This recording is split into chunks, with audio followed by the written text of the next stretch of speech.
চারিদিকে শুধু বিয়ে বিয়ে আর বিয়ে।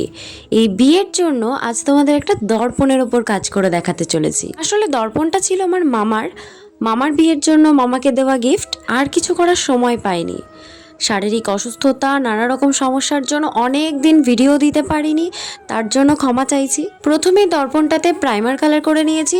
বেস কালারটা শুকানোর পরে লাল আর হলুদ দিয়ে মিক্সিং করে কালারটা এনেছি। তবে অ্যাকচুয়ালি লাল আনিনি, একটু মেরুন কালচে ভাবটা এনেছি। তার উপরে কলকা করে মন মতো তার পেছনের সাইডে মামার আর নতুন মামির নাম লিখে সব শেষে উডের প্রাইমারটা দিয়ে একদম ঝকঝকে তকতকে করে দিয়েছি।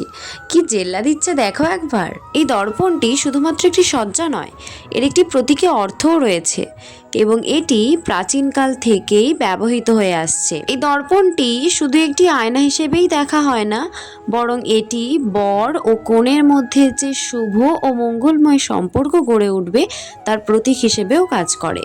তোমরাও যদি মাটির থালি সেট, বিয়ের যে কোনো সামগ্রী, দর্পণ, কুনকে, আর্টিফিশিয়াল পান পাতা, গাছ কৌটো, সিঁদুর কৌটো ইত্যাদি জিনিস আমার থেকে নিতে চাও, কাস্টমাইজ করাতে চাও, তাহলে স্ক্রিনে দেওয়া নম্বরে হোয়াটসঅ্যাপ করবে। দর্পণটা কেমন হয়েছে, তোমাদের সকলের কেমন লাগলো অবশ্যই কমেন্টে বলে যাও। সকলে সুস্থ থেকো, ভালো থেকো, আনন্দে থেকো। আজকের মতো টাটা। আর হ্যাঁ, এবার থেকে নিয়মিত ভিডিও দেবো, কথা দিচ্ছি। চলো আজকের মতো টাটা।